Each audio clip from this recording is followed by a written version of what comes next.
저희도 조사 결과를 보고 저희 위원회에서는 시민들의 지혜와 시민들의 정확한 판단에 사실 소름이 돋는 기분이었습니다.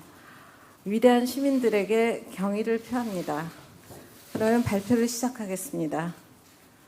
존경하는 국민 여러분, 안녕하십니까? 대입제도 개편 공론화위원장 김영란입니다. 저는 오늘 지난 4월 말부터 진행한 대입제도 개편 공론화 시민 참여형 조사 결과를 말씀드리고자 이 자리에 섰습니다. 지난 3개월 동안 많은 관심과 위로, 질타를 아끼지 않으셨던 국민 여러분께 감사 인사를 드리면서 발표를 시작하겠습니다. 아울러 공론화 과정을 거치면서 시민 참여단 여러분들께서 보여주신 성숙한 시민의식에 깊은 경외감을 느꼈음을 고백하지 않을 수 없습니다. 시민 참여단 분들이 두 차례에 걸친 수기 토론회를 하면서 보여주신 열정에 박수를 보내지 않을 수 없었습니다. 시민 참여단 여러분들께 이 자리를 빌려 진심으로 감사하다는 말씀을 드립니다. 이 결과는 제가 시민을 대표하는 참여단 490명을 대신하여 발표하는 것임을 강조드립니다. 먼저 대입제도 개편 공론화의 과정을 개괄해 보겠습니다. 대입제도 개편은 사회적 합의가 어렵고 첨예하게 대립되어 온 과제로 어떤 방향으로 이 문제를 풀어야 할지 참으로 무겁고 어려운 일이었습니다. 지난해 8월 수능 개편을 1년 유예하면서 공론화 논의가 시작되었다고 들었습니다. 결국 올해 4월 공론화가 결정되었습니다. 4월 30일 공론화위원회가 조직되자마자 위원회는 공론화 과정의 설계에 착수하였습니다. 먼저 교육의 문제를 개별적이고 파편적으로 접근하여서는 안 되므로 시나리오 워크숍 방식으로 공론화에 붙일 의제를 결정하기로 하였습니다. 다음으로 국민들의 대표성을 최대한 반영하여 작은 대한민국을 이룰 수 있도록 시민 참여단을 구성하기 위한 방안을 공론화 과정의 설계 속에 녹여내기 위하여 최선을 다하였습니다. 공론화위원회는 학생, 학부모, 시민단체, 교사 및 교원단체, 대학 관계자 및 대입제도 관련 전문가들이 참여한 시나리오 워크숍을 통해 대입제도 개편 3가지 쟁점에 대해 4개의 공론화 의제를 만들었습니다. 이후 시나리오 워크숍에 참여하여 의제를 도출하신 분들은 의제 발표자로서 공론화의 전 과정에 동행하여 주었습니다. 한편 2018년 6월 20일부터 시작된 대국민 전화조사에 응답하신 2만 명 중 시민 참여단에 참가하실 의향이 있는 6,636명을 대상으로 표본 설계에 따라 선정되어서 2차례 수기 과정을 마친 시민 참여단은 490명이었습니다. 시민 참여단에 대해서는 4가지 의제에 대한 개별적인 지지도와 기타 부가 질문들에 대해 3차례에 걸쳐 조사하였습니다. 그 결과를 발표하기 위하여 오늘 이 자리에 서게 되었습니다. 이번 대입제도 개편 공론화를 처음부터 끝까지 관통하는 키워드는 시민성과 전문성의 조화로운 결합이었습니다. 말을 바꾸자면 전문성이 없는 시민들에게 대입 개편이라는 고도의 전문적인 문제와 관련한 결정을 맡길 수 있는가 하는 질문에 대하여 답을 하는 문제입니다. 그렇다면 먼저 민주주의에서 시민이 결정할 수 있는 것은 전문성이 문제되지 않는 영역에 국한되는 것인지, 전문성이 문제되는 영역은 전문가에게 위임하면 그만인 것인지 살펴볼 필요가 있습니다. 이 점에 대해서는 민주주의에 관한 교과서적인 서술을 한 책 한두 권만 들춰봐도 답이 나와 있습니다.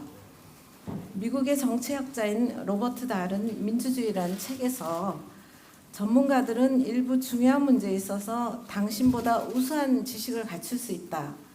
당신은 당신의 병을 치료하면서 의사의 권고를 따르는 것을 합당하게 선택할 수 있다. 그러나 그러한 선택은 당신이 의사가 권고하는 치료 과정을 따라야만 하는지 여부에 대한 결정권을 당신의 의사에게 양도해야만 하는 것을 의미하지는 않는다. 마찬가지로 정부의 관리들이 전문가들의 도움을 구하는 문제와 정치 엘리트가 당신이 복종해야만 하는 법과 정책에 관한 결정권을 갖는다는 문제는 아주 별개의 문제다라고 주장합니다. 미국의 철학자인 폴 우드러프는 최초의 민주주의라는 책에서 시민 지혜는 교육을 받은 평범한 일반 시민인 우리가 실천하는 것이다. 이 지혜를 통해 우리는 전문가들 사이의 경쟁을 판가름한다. 자신의 영역에서 전문 지식을 이용해 성공을 거둔 전문가들은 종종 어떤 일이든 시민 지혜 없이 처리할 수 있다고 생각한다. 국가는 전문적인 영역에 있어서 반드시 전문가들의 말을 들어야 한다. 하지만 국가의 중대한 결정이 전문가들에게 맡겨져서는 안 된다. 국가의 결정을 좌우하는 전문적인 지식이란 존재하지 않기 때문이다. 라고 했습니다. 그러므로 전문가들이 견해를 일치시키지 못하는 미래의 대입제도에 대해서 일반 시민들이 시민 지혜를 통하여 판가름하는 것은 자연스럽습니다. 그것은 엄밀한 의미에서의 과학적 결정은 아닙니다. 정부 정책이 달성하고자 하는 목표들, 정의, 형평, 공정성, 행복, 건강, 생존, 안보, 복리, 평등 등에 관한 결정을 내리는 것입니다. 교육은 그 자체로 목적입니다. 교육기본법 제4조 제1항은 모든 국민은 성별, 종교, 신념, 인종, 사회적 신분, 경제적 지위 또는 신체적 조건 등을 이유로 교육에서 차별을 받지 아니한다고 규정하고 제9조 제3항은 학교 교육은 학생의 창의력 개발 및 인성 함양을 포함한 전인적 교육을 중시하여 이루어져야 한다고 규정하고 있습니다. 대입제도의 개편이 이토록 시민사회와 정부의 관심사항이 되어온 것도 바로 이런 교육의 중요성 때문임은 누구도 부정할 수 없을 것입니다.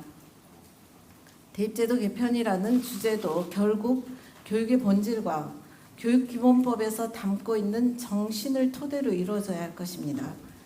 이런 입장에서 보자면 대입제도 개편을 위한 공론화는 우리 국민들을 대표하는 시민참여단이 교육기본법에서 담고 있는 정신을 구현하고 있는 의제가 무엇인지 선택하는 결정을 내리는 것이었습니다. 위원회는 이러한 선택 과정을 뒷받침하기 위한 역할을 부여받았던 것입니다. 그중 가장 중요한 문제가 시민참여단이 실질적으로 국민 대표성을 확보할 수 있도록 만전을 기하는 문제였습니다. 그 결과 실제로 구성된 시민참여단은 전문성이나 지식의 정도에서는 전문가들에 미치지 못하였을지 몰라도 우리 국민의 다양성을 그대로 대변하는 집단으로 구성될 수 있었습니다. 단언컨대 작은 대한민국으로 불려도 손색이 없을 정도였습니다. 시민참여단은 주권자로서 시민의 지혜를 발휘하여 전문가들 사이의 경쟁을 판가름하는 역할을 충분히 수행하였고 그 과정은 시민참여단들이 민주주의를 학습하는 과정이기도 하였습니다. 그리하여 이번